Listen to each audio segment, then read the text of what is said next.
नमस्कार. आज आपण एका खूपच इंटरेस्टिंग विषयावर बोलणार आहोत.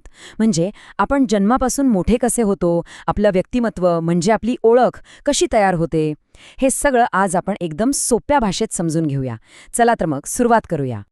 आता एक गंमत म्हणून विचार करा. आपले अगदी लहानपणीचे म्हणजे जेव्हा आपण बाळ होतो तेव्हाचे कपडे किंवा बूट चप्पल ते आता आपल्याला वापरता येतील का? काय वाटतं? अजिबात नाही. बरोबर ना? आणि याचं कारण अगदी सोपं आहे. जन्मापासून आपली उंची आणि वजन सतत वाढत असतं. आणि हे जे बदल घडतात ना, यालाच वाढ असं म्हणतात. हेच तर आपल्या मोठे होण्याचं पहिलं आणि सगळ्यात महत्त्वाचं लक्षण आहे. पण एक मिनिट, मोठे होणं म्हणजे फक्त शरीराने मोठं होणं, म्हणजे उंच होणं किंवा वजन वाढणं एवढंच आहे का? नाही, अजिबात नाही. मोठे होणं म्हणजे आपल्यातल्या क्षमता वाढणं सुद्धा आहे. चला पाहूया हे नक्की कसं होतं ते. आठवून बघा, एक लहान बाळ. ते स्वतःचं कोणतंच काम करू शकत नाही, बरोबर? जेवण्यापासून ते अंघोळीपर्यंत प्रत्येक लहान सहान गोष्टीसाठी त्याला दुसऱ्यांवर अवलंबून राहावं लागतं. मग प्रश्न असा आहे की आपण या अवलंबून असण्याच्या परिस्थितीतून बाहेर पडतो तरी कसे? याचं उत्तर आहे नवीन गोष्टी शिकून. आणि ही जी नवीन गोष्टी शिकण्याची ताकद आपल्यात असते ना, तिलाच आपण म्हणतो कौशल्य. तर हे कौशल्य म्हणजे नक्की काय ते समजून घेऊया. कोणतीही नवीन गोष्ट, समजा सायकल चालवणं, सुरुवातीला किती अवघड वाटतं नाही का?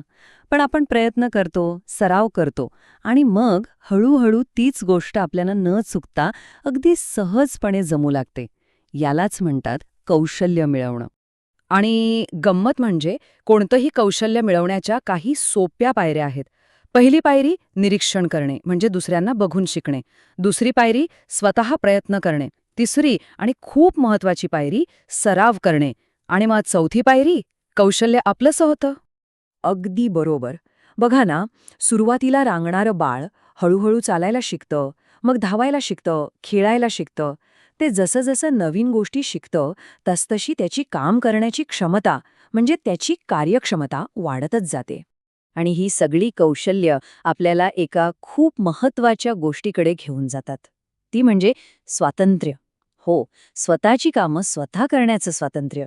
हीच तर स्वातंत्र्याची पहिली पायरी आहे. आता हे बघा, अवलंबित्व विरुद्ध स्वातंत्र्य. एका बाजूला बाळाला भरवावं लागतं, अंघोळ घालावी लागते, कपडे घालावे लागतात.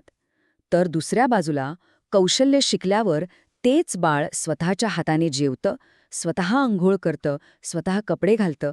हा जो बदल आहे ना, तो केवळ आणि केवळ कौशल्यांमुळेच शक्य होतो. म्हणजे मुद्दा अगदी स्पष्ट आहे.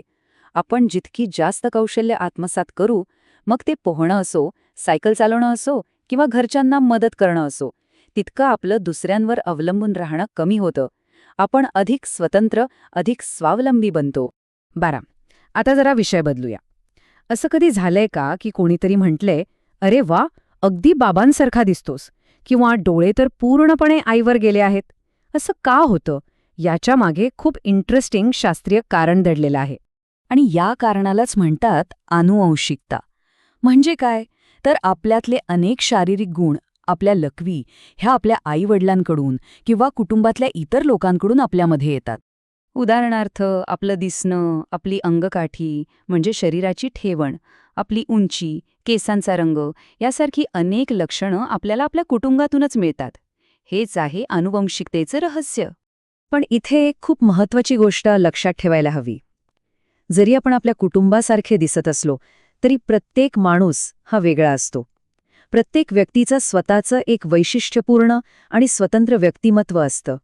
तर मग आपल्या उत्तम वाढीसाठी आणि विकासासाठी आपण काय करू शकतो? आपल्या शरीराला आणि मनाला दोघांनाही निरोगी ठेवण्यासाठी काही गुपितं आहेत. चला, ती जाणून घेऊया. चांगल्या विकासासाठी या 4 गोष्टी आवश्यक आहेत. 1. पौष्टिक आहार. 2. पुरेसा व्यायाम. 3. अभ्यासासोबतच खेळ आणि आपले छंद जोपासणे. आणि 4. पुरेशी झोप आणि विश्रांती. ह्या 4 गोष्टी म्हणजे उत्तम विकासाचा पाया आहेत. चला, तर मग आज आपण काय काय शिकलो त्यावर एक नजर टाकूया. पहिलं, जन्मापासून आपली उंची आणि वजन वाढत असतं. दुसरं, आपण आईवडील, शिक्षक आणि इतरांकडून अनेक कौशल्य शिकतो. तिसरं, कौशल्यांमुळेच आपण स्वावलंबी बनतो. आणि चौथं, एकाच कुटुंबातल्या लोकांमध्ये अनुवंशिकतेमुळे अनेक बाबतीत सारखेपणा असतो. आणि आता जाता जाता एक प्रश्न. आपल्या उत्तम विकासासाठी आपण सगळे कोणतं एक नवीन कौशल्य शिकणार आहोत? काहीही असू शकतं. चित्रकला, एखादा खेळ किंवा अगदी एखादं वाद्य वाजवायला शिकणं. यावर नक्की विचार करा.